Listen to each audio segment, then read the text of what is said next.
கண்டிப்பாக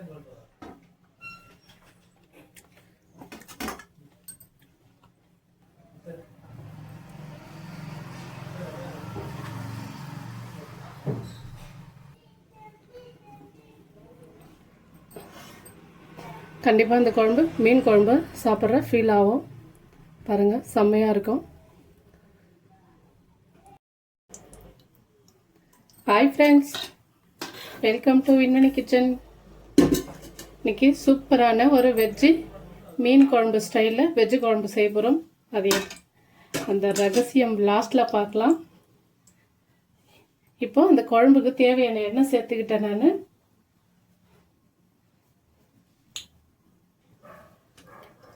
கடுகு, சீரகம், வெந்தயம் எல்லாம் சேர்த்தாச்சு. நான் பெரிய சைஸு 2 வெங்காயம் கட் பண்ணி வச்சுருக்கிறேன். ஒரு கொத்து கருவேப்பிலை, கடுகு பொரியுது, இதுவும் சேர்த்துக்கலாம்.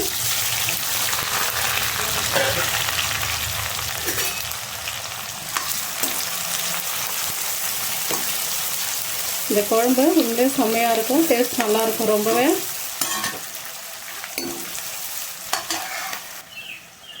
நாலு தக்காளி எடுத்துருக்கிறேன். இதை கருவேப்பிலை சேர்த்துக்கலாம். ஒரு பெரிய சைஸு பூண்டு தோல் உரித்து நசுக்கி வச்சுருக்கேன், அதுதான் இது. இதை போட்டு ஒரு 2 நிமிஷம் வதக்கி விட்டுக்குவோம். இன்னும் இந்த குழம்பு டேஸ்ட் நல்லாயிருக்கும்ப்பா.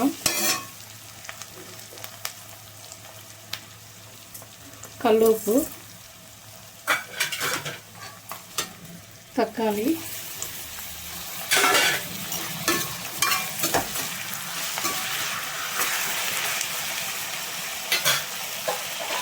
இது மூடி வச்சுட்டு ஒரு 2 நிமிஷத்துக்கு ஒரு முறை திறந்துட்டு தொழி விடணும், இல்லைன்னா அடி பிடிச்சிக்கும். அதுக்காக தான். அப்புறமா பார்க்கலாம் நல்லா வதங்கின பிறகு. பாருங்க, சேப்பங்கிழங்கு இதை கழுவிட்டு குக்கரில் வச்சு ஒரு விசில் வச்சு எடுத்துக்கினேன் நான். இப்போ இது தோல் உரித்து எடுத்துக்கணும். இந்த மாதிரி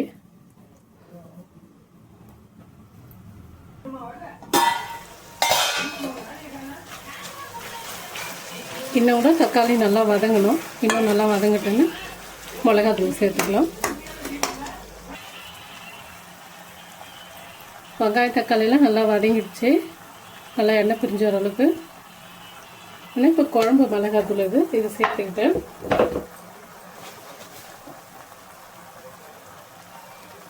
இது மஞ்சள் தூள், இதெல்லாம் போட்டு நல்லா வதக்கிட்டு தண்ணி ஊற்றி கொதிச்ச பிறகு இதில் மீன் போட்டு இறக்கணும்னா மீன் குழம்பு தயாராகிடும். ஆனால் நான் மீன் போடல, சேப்பங்கிழங்கு போடுறேன். அதனால தான் சொன்னது வெஜ்ஜு மீன் குழம்புன்ட்டு. உண்மையாகவே நல்லாயிருக்கும் இந்த குழம்பு. அப்படி வதக்கும்போது நல்லா இந்த மாதிரி எண்ணெய் பிரிஞ்சு வரணும். ஒரு 2 நிமிஷம் இருக்கட்டும். பாருங்க, மிளகாத்தூள் போட்டு ஒரு 2 நிமிஷம் வதக்கிவிட்டேன். நல்லா அந்த பச்சை வடை மிளகாத்தூள் வடை போகிற அளவுக்கு. இப்போ தண்ணி சேர்த்துக்கிறேன் நான்.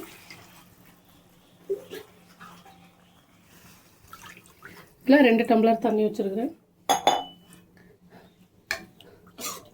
இது கொதிச்ச பிறகு புளி ஊற்றிக்கலாம். அதில் அதுக்கு தட்டு போட்டு மூடி வைக்கணும்.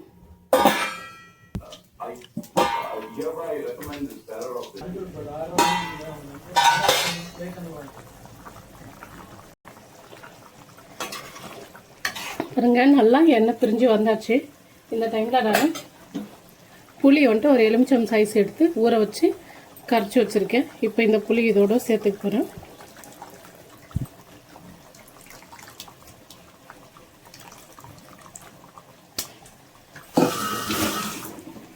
இந்த புளி ஊற்றி நல்லா ஒரு கொதி வரும், நல்லா கொதிக்கும்.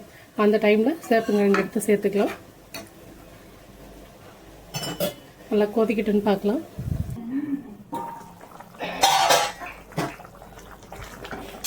நல்லா புளியோட ஸ்மெல்லெல்லாம் போயிருக்கும். நல்லா கொதிச்சிடுச்சு குழம்பு. திரும்பவும் சொல்கிறேன், இந்த குழம்புல இந்த டைமில் மீன் போட்டு இருக்கணும். மீன் குழம்பு இந்த சேப்பங்கிழங்கு போட்டோம்னா சேப்பங்கிழங்கு குழம்பு. இந்த வழுவழுப்பு தன்மை பிடிக்காதவங்க இன்னொன்று கூட செய்யலாம். அந்த சேப்பங்கிழங்கு கொஞ்சமாக எண்ணெய் ஊற்றிட்டு மஞ்சத்தூள் உப்பு போட்டு எண்ணெயில் கொஞ்சம் வதக்கிட்டு கூட எடுத்து இந்த குழம்போட போட்டுக்கலாம். அதுவும் நல்லாயிருக்கும். எனக்கு இந்த மாதிரி செய்கிறது பிடிக்கும், அதனால் நான் இந்த மாதிரி செஞ்சுருக்கேன். விருப்பப்பட்டவங்க அப்படியே செய்யலாம்.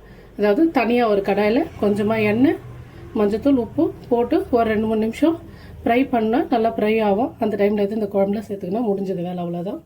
இது கொதிச்சதும் கொத்தமல்லி போட்டு இறக்கணும்னா சூப்பரான அருமையான சுவையில் ஒரு சேப்பங்கிழங்கு குழம்பு ரெடி. அது வரலாம்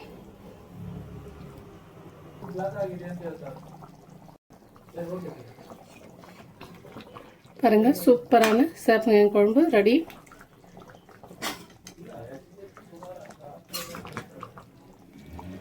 இந்த டைமில் குழம்பு நல்லா கொதிச்சாச்சு, நல்லா எண்ணெய் பிரிஞ்சு வருது பாருங்கள்.